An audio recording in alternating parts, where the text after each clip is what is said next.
오늘 우리에게 주신 하나님의 말씀은 예레미야 18장 1절에서 12절의 말씀입니다.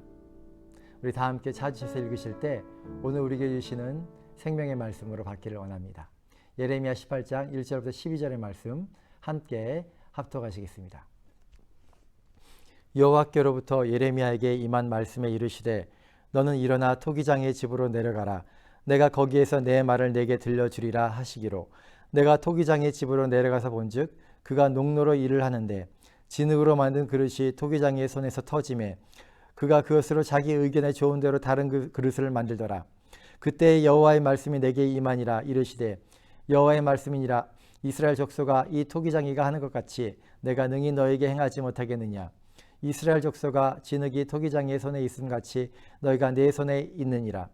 내가 어느 민족이나 국가를 뽑거나 부수거나 멸하려 할 때에 만일 내가 말한 그 민족이 그의 악에서 돌이키면 내가 그에게 내리기로 생각하였던 재앙에 대하여 뜻을 돌이키겠고, 내가 어느 민족이나 국가를 건설하거나 심으려 할 때 만일 그들이 나 보기에 악한 것을 행하여 내 목소리를 청종하지 아니하면 내가 그에게 유익하게 하리라고 한 복에 대하여 뜻을 돌이키리라. 그러므로 이제 너는 유다 사람들과 예루살렘 주민들에게 말하여 이르기를 여호와의 말씀에 보라. 내가 너희에게 재앙을 내리며 계책을 세워 너희를 치료하노니 너희는 각기 악한 길에서 돌이키며 너희의 길과 행위를 아름답게 하라 하셨다 하라. 그러나 그들이 말하기를 이는 헛되니 우리는 우리의 계획대로 행하며 우리는 각기 악한 마음이 완악한 대로 행하리라 하느니라. 기도하시겠습니다. 하나님 감사합니다. 오늘도 은혜의 날을 주시고 주님의 말씀 앞에 서게 하시니 감사합니다. 오늘도 주님의 말씀을 통하여 우리가 생명을 얻고 이 생명의 말씀이 우리를 붙들어주고 이끌어주는 능력의 말씀으로 역사하여 주십시오. 오늘도 우리와 함께 해주신 주님을 찬양합니다. 성령 하나님 우리에게 말씀하여 주시고 주의 음성 듣는 시간 되게 하여 주시옵소서. 감사하며 우리 구원 주신 예수님의 이름으로 기도합니다. 아멘. 우리 하나님은 우리를 아름답게 창조하시는 창조주 하나님이십니다. 하나님께서는 여섯째 날 창조를 다 마치시고 창세기 1장 31절에 하나님이 지으신 그 모든 것을 보시기에 심히 좋았더라 이렇게 말씀하십니다. 하나님께서 만드신 것을 보시고 아주 심히 좋아하셨습니다. 이것은 하나님께서 자신이 만드신 그 창조물이 본인에게 하나님께 기쁨을 주는 존재였던 것입니다. 하나님의 형상의 모양으로 만들어진 인생을 하나님은 그렇게 아름답게 바라보십니다. 죄로 인하여 망가져졌지만 다시 예수 그리스도의 헤아릴 수 없는 은혜로 거듭난 저와 여러분을 바라보시는 그 하나님의 눈은 여전히 보시기에 심히 좋았더라 그 눈으로 바라보시는 것을 믿으시길 바랍니다. 로마서에서는 우리를 바라보시는 하나님 아버지를 어떻게 말씀하십니까? 로마서 8장 32절에 자기 아들을 아끼지 아니하시고 우리 모든 사람을 위하여 내어주신 이렇게 표현합니다. 이처럼 하나님께서 만드시고 만들어 가시는 인생들에 대하여 하나님의 관심이 있고 하나님의 부르심이 있습니다. 우리 하나님은 나의 이름을 기억하시고 나의 이름을 부르시는 하나님이십니다. 나의 이름, 여러분의 이름을 분명하게 기억하시는 하나님이십니다. 하나님은 부르신 그 이름을 끝까지 기억하신 하나님, 그리고 그 얼굴과 그 이름을 매칭시키시는 하나님, 우리를 부르시는 하나님, 나의 이름을 부르시는 하나님, 주님은 반드시 우리를 그렇게 기억하시는 하나님이십니다. 하나님께서는 저와 여러분의 이름과 또한 나를 향한 부르심과 나의 사명을 기억하시는 하나님이십니다. 모든 사람들이 하나님 앞에 사명을 갖고 만들어집니다. 하나님께서 아담아 내가 어디 있느냐 부르셨습니다. 최초의 영적인 존재로 하나님과 교제하고 하나님의 사랑 안에 거하던 존재입니다. 그토록 아름다운 에덴 동산을 지키는 자로 귀한 영광을 가진 자, 하나님의 형상의 영광을 세상에 드러내보이는 자, 그런데 그러한 그 아담이 보이지 않습니다. 아담아 어디에 있느냐? 영광스러운 그 아담이 어디에 있냐는 것입니다. 왜 너는 그렇게 숨었느냐 하시면서 하나님은 아담을 부르십니다. 아담의 마음은 두렵습니다. 자신의 이름을 부르시는 하나님이 이제 두려워진 겁니다. 그러나 하나님은 아담을 두렵게 하기 위해서 이름을 부르신 것이 아닙니다. 하나님께서 아담의 이름을 부르실 때는 아담에게 회복을 주시고자 그 아담의 이름을 부르신 것입니다. 또한 하나님은 사무엘아 사무엘아 사무엘을 부르셨습니다. 어떻게 해요? 너는 이제 나의 음성을 듣는 사무엘이다, 이런 것입니다. 선지자로 부르심을 받을 때 하나님은 또렷이 사무엘의 이름을 기억하시고 불러주셨습니다. 그리고 바로 그때 당당히 사무엘은 말씀하시옵소서 주의 종이 듣겠나이다, 이렇게 고백을 합니다. 사무엘은 자신의 이름을 부르시는 하나님께 말씀하세요. 주의 종인이 듣겠습니다 라고 말하며 하나님 앞에 나아갔습니다. 그리고 선지자로서의 일생이 시작이 됩니다. 예수님께서는 죽은 나사로를 향해서 나사로야 부르시고 나오라 불러주셨습니다. 예수님께서는 나사로를 단순히 죽은 자로 바라보지 아니하셨습니다. 그 이름을 부르면 나올 것으로 주님은 알고 계셨습니다. 육체로는 죽은 지 나흘이 되어 그 몸에서 썩은 냄새가 나지만 예수님의 믿음은 죽은 자가 아니었습니다. 나사로를 불러주셨을 때 죽은 자가 다시 일어나서 자신의 이름을 부른 자 앞에 서게 됩니다. 부활하신 자 예수님께서는 또 이름을 부르십니다. 사울아 사울아 사울아 내가 어찌하여 나를 박해하느냐 핍박하느냐. 예수님께서는 잘못된 방향으로 가고 있는 사울의 길을 옳은 길로 이끄시기 위해서 사울을 불러주셨습니다. 그렇게 불러주실 때 사울은 놀라운 사역의 비전도 그때 받게 되고 하나님의 귀한 사명자로 사역을 감당하게 됩니다. 하나님께서는 또한 저와 여러분의 이름을 불러주십니다. 우리는 주님의 음성을 듣고 나의 이름을 부르시는 주님의 음성을 듣고 주님을 만나서 영원한 교제를 시작하게 되었습니다. 그런데 그 하나님께서 또다시 여러분의 이름을 크게 불러주실 것입니다. 주님께서 오시는 바로 그날 여러분의 이름을 영광의 이름으로 불러주실 것입니다. 그리고 저와 여러분의 이름이 영광의 이름으로 불려지는 그날 우리는 영광스러운 첫째 부활에 참여하게 될 것입니다. 목자가 저녁 때 양의 이름을 부르면 즉시 반응을 해서 그 양들이 자신의 이름을 부를 때 차례대로 우리로 들어가는 것처럼 그렇게 주님으로부터 기쁨으로 불려지는 저와 여러분의 이름이 되기를 예수님의 이름으로 축원드립니다. 오늘 말씀은 토기장의 집을 방문한 예레미야를 통해서 하나님의 말씀을 배우게 됩니다. 1절과 2절을 보겠습니다. 여호와께로부터 예레미야에게 임한 말씀에 이르시되 너는 일어나 토기장의 집으로 내려가라. 내가 거기에서 내 말을 내게 들려주리라. 하나님께서 예레미야에게 토기장의 집을 가라 이렇게 말씀하셨고 왜냐하면 그곳에서 하나님이 예레미야에게 주실 말씀이 있었기 때문입니다. 3절을 보면 토기장이가 열심히 그릇을 만드는 모습을 보게 됩니다.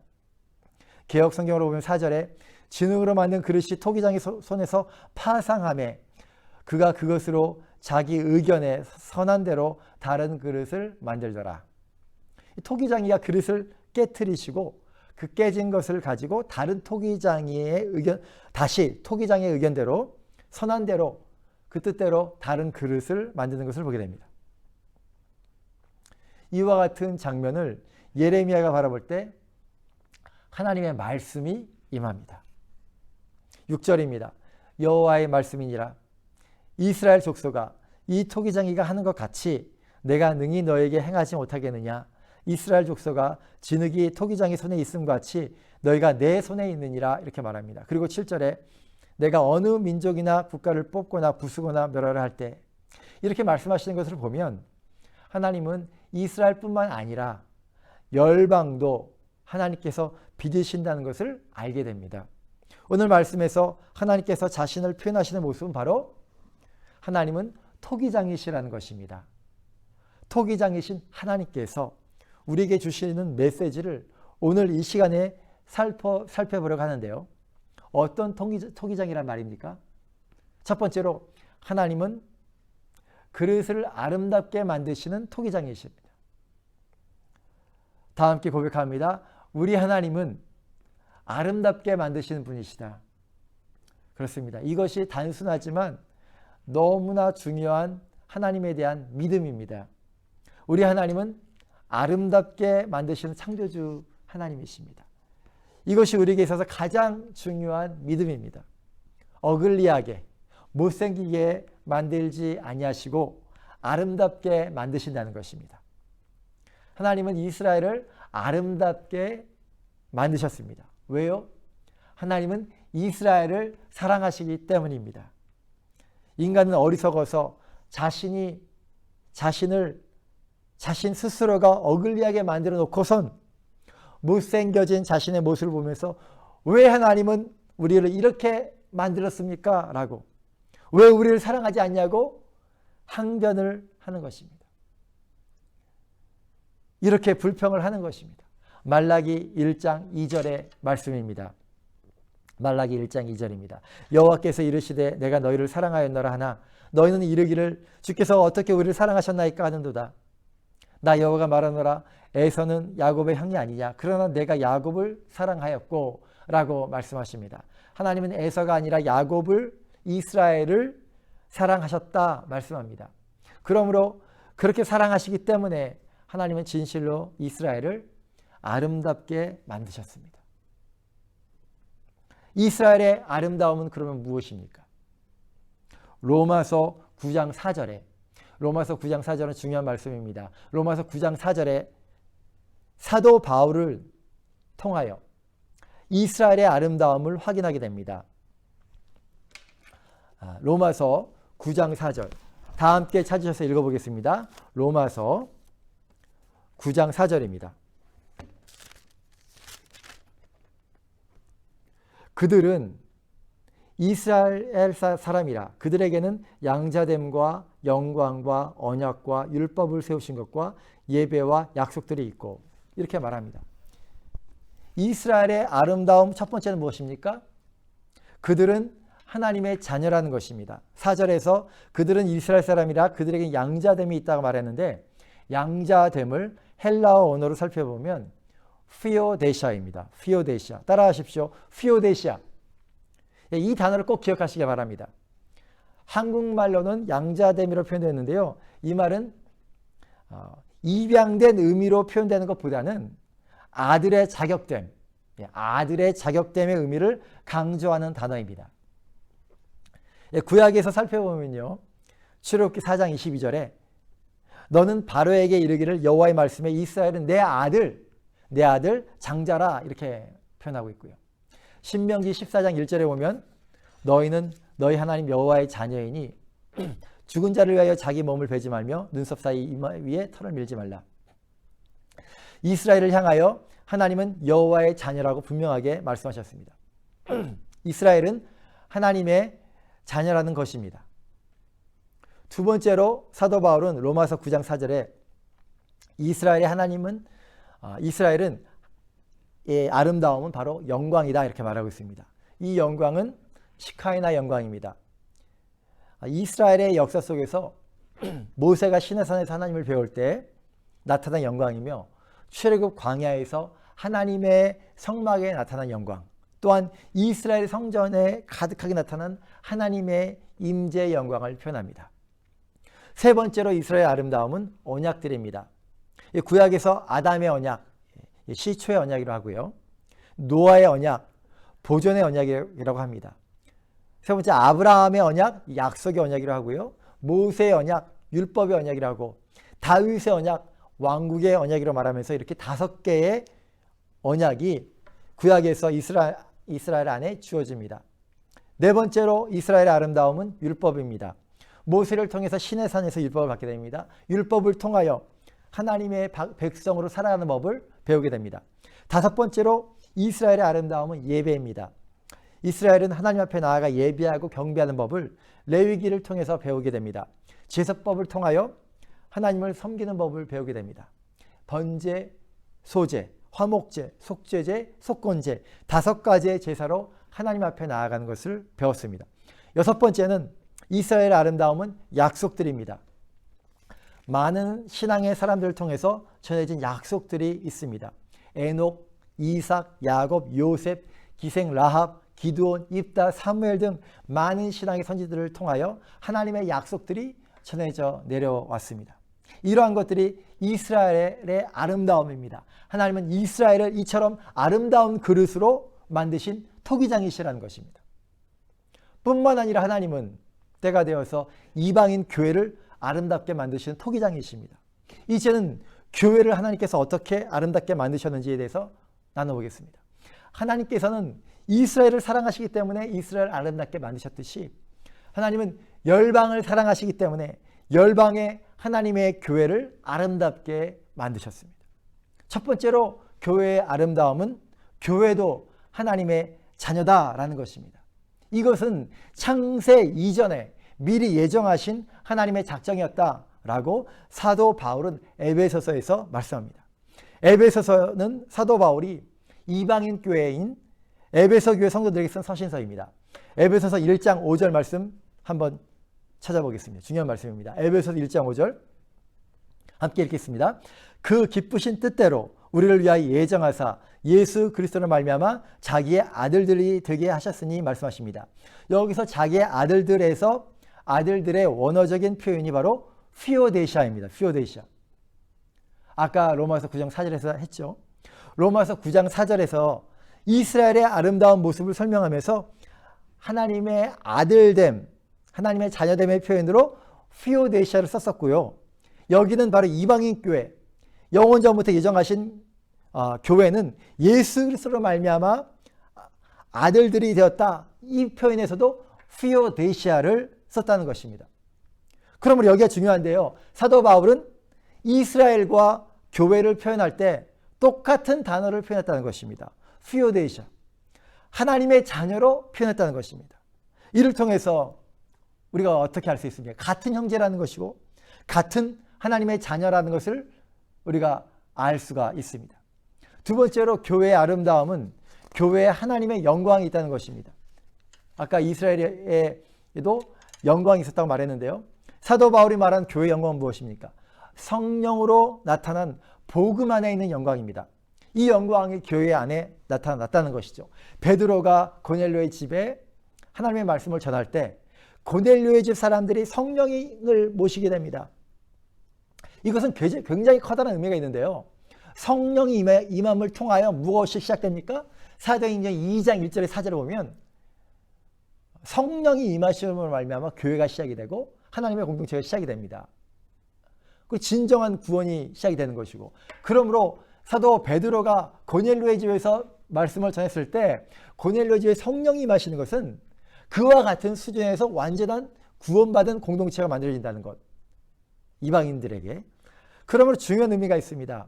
성령님은 하나님의 임재와 하나님의 영광을 나타낸다는 것이죠. 구약에서는 슈카이나 영광으로 성막과 성전에 나타났었는데 신약에서는 성도들의 몸에 그 영광이 나타난다는 것입니다. 그로 인하여 성도들의 몸을 성전이라고 사도 바울은 고린도전서 3장 16절에 고백합니다. 이제는 에베소서 3장 5절부터 10절까지 한번 가보겠습니다. 에베소서 3장 5절부터 10절 한번 찾아보겠습니다. 보겠습니다. 이제 그의 거룩한 사도들과 선지자들에게 성령으로 나타내신 것 같이 다른 세대에는 사람의 아들들에게 알게 하지 아니하였으니 그런데 이제는 이방인들에게도 성령으로 하나님의 영광이 나타났다는 것입니다. 이는 이방인들이 복음으로 말미암아 그리스도 예수 안에서 함께 후사가 되고 함께 지체가 되고 함께 약속에 참여한 자가 됨이라. 이 복음을 위하여 그의 능력이 역사하신 대로 하나님의 은혜의 선물을 따라 내가 일꾼이 되어노라.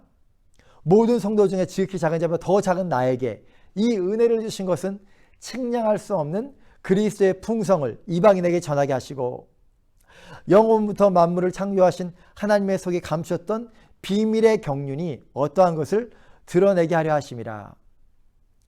10절에 이제 교회로 말미암아 하늘에서 정사와 권세들에게 하나님의 각종 지혜를 알게 하려 하심이니 이렇게 말합니다. 유대인이나 헬라인이나 이방인들이 그리스도 안에서 함께 후사가 되고 함께 지체가 되고 함께 약속에 참여하는 자가 된다는 것입니다. 이것은 유대인과 이방인 사이의 차별이 무너지고 함께 하나님 나라를 이루어가는 것인데, 이러한 하나님의 역사를 사도 바울은 하나님의 비밀의 경륜, 또한 하나님의 지혜라고 표현합니다. 세 번째로 교회의 아름다움은 그리스도로부터 하나님의 언약 받음에 있습니다. 언약. 예수님께서 잡히시던 날 밤에 주님의 살을 먹고 주님의 피를 마시는 성찬 예식을 행하셨습니다. 이는 주님께서 유월절 어린 양이 되시기 때문에 유월절에 언약을 세우시는 모습입니다. 요한복음 6장에서도 인자의 살을 먹지 아니하고 인자의 피를 마시지 아니하면 너희 속에 생명이 없느니라. 내 살을 먹고 내 피를 마시는 자는 영생을 가졌고 마지막 날에 내가 다시 살리리니. 예수님은 주님의 피와 살을 가지고서 뭐예요? 언약을 맺어 주십니다. 사도 바울은 이것을 고린도전서 11장 15절에 이렇게 말씀합니다. 식후에 또한 이와 같이 잔을 가지시고 가라사대 이 잔은 내 피로 세운 새 언약이니 이것을 행하여 마실 때마다 나를 기념하라. 예수님의 새 언약을 준수하고 기억하고 감사하는 것이 교회의 세 번째 아름다움입니다. 네 번째로 교회의 아름다움은 교회는 새 계명을 받습니다. 요한복음 14장 34절입니다. 새 계명을 너희에게 주노니 서로 사랑하라. 내가 너희를 사랑한 것 같이 너희도 서로 사랑하라. 예수님은 우리에게 새 계명을 주십니다. 다섯 번째로 교회의 아름다움은 예배입니다. 교회는 영과 진리로 예배를 드립니다. 예수 그리스도의 공로와 성령의 역사하심으로 온전한 예배를 드립니다. 여섯 번째로 교회의 아름다움은 교회에는 구원의 약속들이 있습니다. 여러분 잘 아시는 요한복음 3장 16절이 있고요. 또한 사도행전 16장 31절에 있습니다. 주 예수를 믿으라. 그리하면 너와 내 집이 구원을 얻으리라. 또한 디모데전서 2장 4절에 있습니다. 하나님은 모든 사람이 구원을 받으며 진리를 아는 데 이르기를 원하시느니라. 이러한 약속들을 붙였습니다. 지금까지 이스라엘의 아름다움 6가지와 교회의 아름다움 6가지를 살펴봤습니다. 상당히 비슷하죠. 하나님은 이처럼 아름답게 만드시는 도공 되시는 하나님이십니다. 그러나 누구든지 이처럼 아름답게 만드심을 받은 자신의 위치, 자신의 가치를 깨닫지 못하게 된다면 교만하게 되어 망하게 된다는 것입니다. 이스라엘이 자신이 받은 아름다움으로 인정하면서 오직 감사와 순종밖에 드릴 것이 없었을 것입니다. 그러나 그들은 자신이 받은 은혜가 얼마나 크고 자신들이 얼마나 존귀한 존재인지를 그 가치를 깨닫지 못한 것입니다. 아니 깨달았다 할지라도 잊어버린 것이죠. 그 가치를 모르면 그 가치를 지키지 못합니다. 그 존귀한 자신의 위치를 지키지 못하게 됩니다. 이런 말미암아 하나님을 안다고 해도 하나님을 만난다 할지라도 세상으로 돌아간 사람들이 얼마나 많은지 모릅니다. 이 세상에서 세상 사람들처럼 살게 되는 것입니다. 자신의 능력대로 자신의 생각대로 살아가는 삶, 그것이 바로 어느 정도 잘 나간다 할지라도 교만한 삶이요 교만은 패망의 선봉이다. 성경은 그렇게 분명하게 말씀하셨습니다. 교만해졌기 때문에 결국 하나님으로부터 받은 아름다운 많은 것들에 감사하지 못하고 교만해졌기 때문에 생명의 말씀에 순종하지 못하는 불순종의 삶, 불신앙의 삶으로 살아가는 것입니다. 결국 오늘 본문 말씀에서는 이스라엘 향해서 또 유다와 예루살렘 사람들 향해서 하나님 말씀하시지만 그들은 그 말씀을 저버리고 바벨론으로부터 완전한 패망을 경험합니다. 그래서 남유다는 패망을 경험합니다. 국가적으로 패망을 경험합니다. 교회도 마찬가지라고 생각합니다. 교회를 아름답게 만드신 하나님 앞에 겸손함으로 순종해야 됩니다. 그 주님의 은혜에 감사하고 겸손함으로 순종해야 됩니다.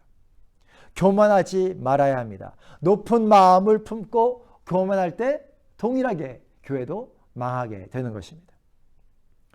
성경은 이렇게 말씀하고 있습니다. 로마서 11장 17절 18절의 말씀입니다. 또한 가지가 얼마나 꺾였는데 돌 감람나무인 내가 그들 중에 접붙임이 되어 참 감람나무 뿌리의 진학을 함께 받은 자가 되었은즉 그 가지들을 향하여 자랑하지 말라. 자랑할지라도 내가 뿌리를 보존하는 것이 아니요 뿌리가 너를 보존하는 것이니라. 계속해서 19절 20절에 21절 말씀입니다. 그러면 내 말이 가지들이 꺾인 것은 나로 접붙임을 받게 하려 함이라 하리니 옳도다. 그들은 믿지 아니함으로 꺾이고 너는 믿음으로 섰느니라. 높은 마음을 품지 말고 도리어 두려워하라. 이게 하나님의 말씀이죠. 하나님이 원가지들도 아끼지 아니하셨은즉 너도 아끼지 아니하시리라. 이렇게 분명히 교만하지 말고 높은 마음을 품지 말고 겸손히 은혜를 받아라 이렇게 말씀하십니다. 교회도 높은 마음, 교만한 마음을 품지 말아야 된다는 것입니다. 교회도 높은 마음, 교만한 마음을 품고 살면 어떻게 해요? 패망한다는 것이죠. 망한다는 것입니다. 교회를 아름답게 하신 그 은혜를 어떻게 해요? 겸손함으로, 감사함으로 그 은혜에 순종해야 될 줄로 믿습니다. 우리가 일시 교만해지고 하나님을 모른다 하고 하나님의 말씀을 불순종한다면 그 은혜를 경험하지 못하는 것입니다. 교회나 그러므로 오늘 말씀이 우리에게 주시는 교훈은 교회나 이스라엘이나 똑같은 교훈입니다. 둘 다 하나님께서 아름답게 만드셨다는 사실이고 그런데 그렇게 하나님께서 만드신 아름다움과 그 가치를 깨닫고 그 가치를 중요한 것이 그 가치를 지키는 것이 중요한 것이라는 것입니다. 언제나 저와 여러분은 주님의 은혜를 겸손히 받고 진심으로 감사함으로 순종하시는 저와 여러분 되시기를 예수님의 이름으로 축원드립니다. 지금까지 저는 하나님을 아름답게 만드신 도공이신 하나님에 대해서 말씀을 나누었고요. 두 번째로 예레미야가 토기장의 집에서 발견하게 되는 하나님의 모습은 하나님은 뜻을 돌이키시는 하나님이시다라는 것입니다. 하나님은 뜻을 돌이키시는 하나님.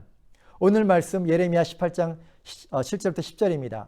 내가 어느 민족이나 국가를 뽑거나 부수거나 멸하라 할 때에 만일 내가 말한 그 민족이 그의 악에서 돌이키면 내가 그에게 내리기로 생각하였던 재앙에 대하여 뜻을 돌이키겠고 내가 어느 민족이나 국가를 건설하거나 심으려 할 때에 만일 그들이 나보기에 악한 것을 행하여 내 목소리를 청정하지 아니하면 내가 그에게 유익하게 하리라 한 복에 대하여 뜻을 돌이키리라 라고 말씀하십니다.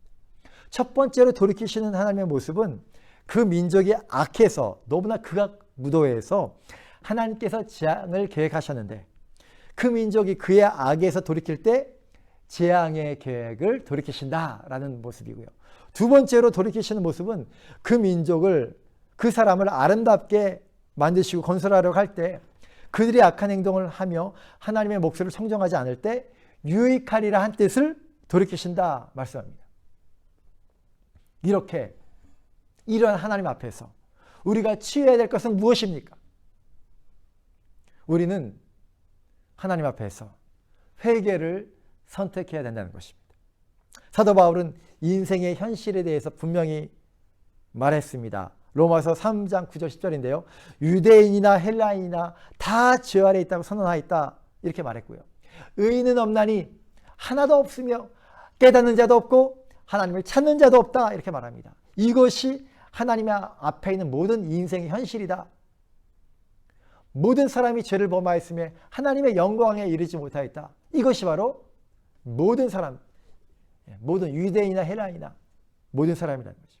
이런 현실에서 진정한 복음, 변하지 않는 복음, 영원한 복음은 무엇입니까? 하나님 앞에 회개하고 나아가는 것입니다. 그래서 예수님께서 회개하라 천국이 가까웠다. 그 복음의 일성이 그랬습니다. 우리가 회개할 때 재앙을 내리시겠다는 하나님의 뜻을 돌이켜 하나님의 은혜 안으로 들어가게 되는 것입니다. 그러므로 우리는 선언할 수가 있습니다. 회개가 복음입니다. 다 함께 고백하겠습니다. 회개가 복음입니다. 아멘. 그렇습니다. 그리스도의 보혈 아래에서 나의 완악함과 교만함과 죄악, 사랑함을 회개해야 됩니다. 이것은 어느 시대나 하나님 앞에서 어느 시대나 적용되는 영원한 복음입니다. 하나님은 죄인이 회개하고 돌아오는 것을 너무나도 기뻐하십니다. 그렇게 돌아오는 자들을 내치시는 하나님이 아니십니다. 구약에서 가장 완악한 왕 중에 하나가 바로 아합 왕입니다. 그는 자신의 왕궁의 확장을 위해서 시골 농부인 나봇의 포도원을 통째로 삼키고 먹고 싶었습니다. 이를 위해서 아내 이세벨은 나봇이 하나님을 저주했다라는 위증을 씌워서 나봇을 죽이고 나봇의 포도원을 취합니다. 이와 같이 악한 왕이 바로 아합 왕입니다.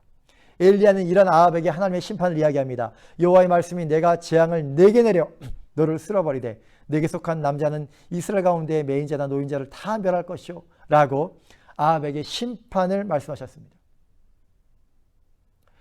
그런데 엘리야를 통하여 심판의 말씀을 들은 아합이 즉시 회개합니다.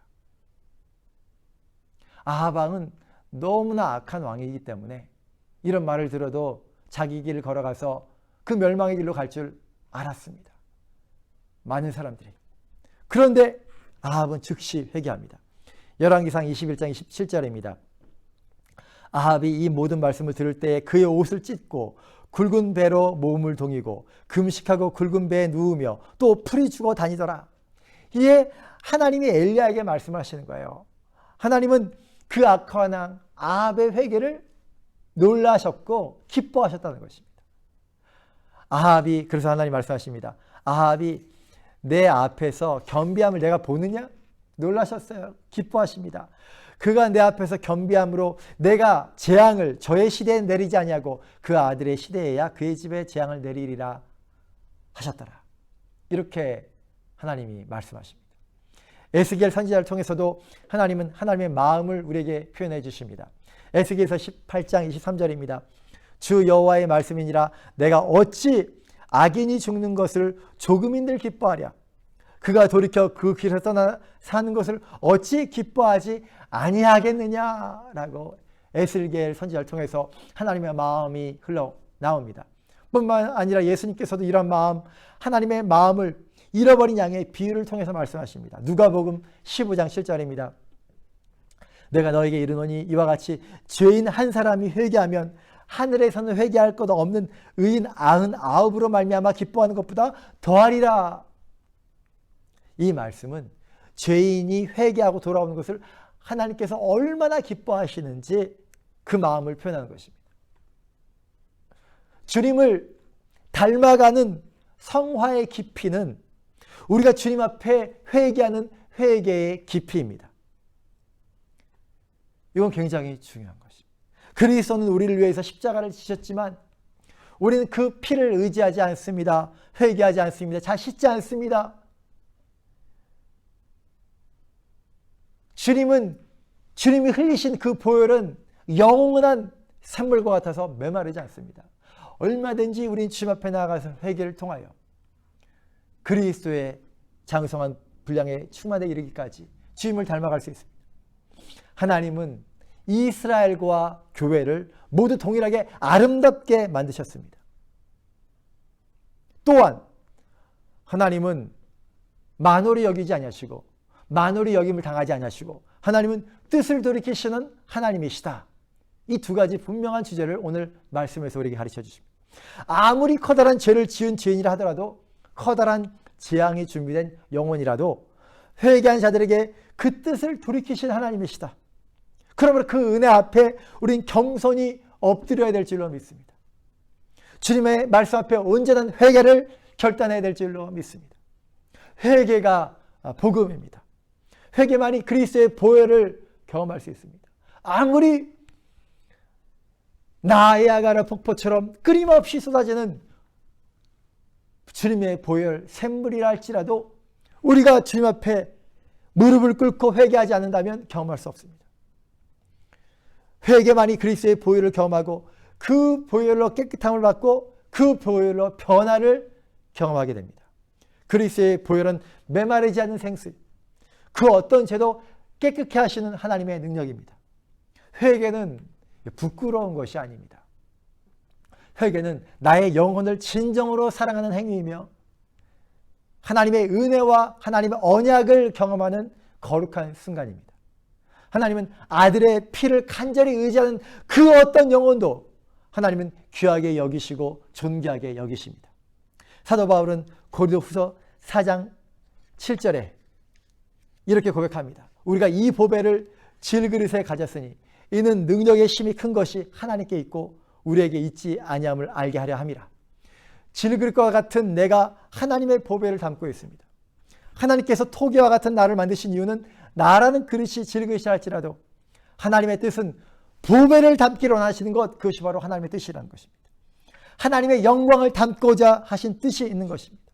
그 영광을 창세 전에 이미 계획하신 것입니다. 그러면 우리는 어떻게 해야 됩니까? 깨끗하게 해야 됩니다. 디모데 후서 2장 21절입니다. 그러면 누구든지 이런 것을 자기를 깨끗하게 하면 귀 쓰는 그릇이 되어 거룩하고 주인의 쓰심에 합당하여 모든 선한 일에 준비함이 되리라. 토기장이 되신 하나님, 그 그릇을 만드신 하나님께서는 우리를 깨끗한 그릇으로 항상 준비하라 말씀하십니다. 보혈로 깨끗해진 그릇, 그들은 거룩하고 주인의 쓰심에 합당하여 모든 선한 일에 준비함이 되는 존재로 주님 앞에 아름답게 쓰임받는 것입니다. 저와 여러분 모두는 그렇게 하나님 앞에 아름답게 만들어졌습니다. 이제는 언제나 깨끗한 그릇으로 준비되셔서 주님께서 거룩한 존재, 주님께 쓰임받는 아름다운 존재로 사랑받으시는 저와 여러분 모두 되시기를 예수님의 이름으로 축원드립니다. 이 시간 기도하는 시간 갖겠습니다. 기도하십니다. 하나님 아버지 감사합니다. 우리를 창세전에 택정하사 하나님의 존귀한 자녀로 삼아주시니 감사합니다. 이스라엘을 아름답게 만드시고 교회를 아름답게 만드신 하나님, 우리가 얼마나 존귀한 존재인지 깨닫게 하여 주십시오. 우리의 가치를 모르기에 세상에서 세상 사람들처럼 말하고 행동하고 또한 이곳에서 내 마음대로 나의 힘대로 그렇게 살아가는 교만한 삶을 살아가게 됩니다. 그러나 우리가 우리의 가치를 깨닫게 하시고 진정 우리의 가치를 깨달음으로 말미암아 하나님 앞에 진정한 감사를 드리고 겸손하게 하나님의 말씀에 순종한 자로 살게 하여 주십시오. 우리를 아름답게 하시기 위하여 아들 예수 그리스도를 보내주시고 보혈의 피를 흘려주시니 감사합니다. 날마다 주님의 보혈 앞에 나아가 깨끗함을 얻어 깨끗한 그릇으로 준비되어 거룩하고 아름답고 합당하게 선한 일을 위하여 준비된 하나님의 사랑받는 자로 주님 앞에 서는 우리 모두가 되게 하여 주시옵소서. 감사하며 우리 보내주신 예수님의 이름으로 기도합니다. 아멘.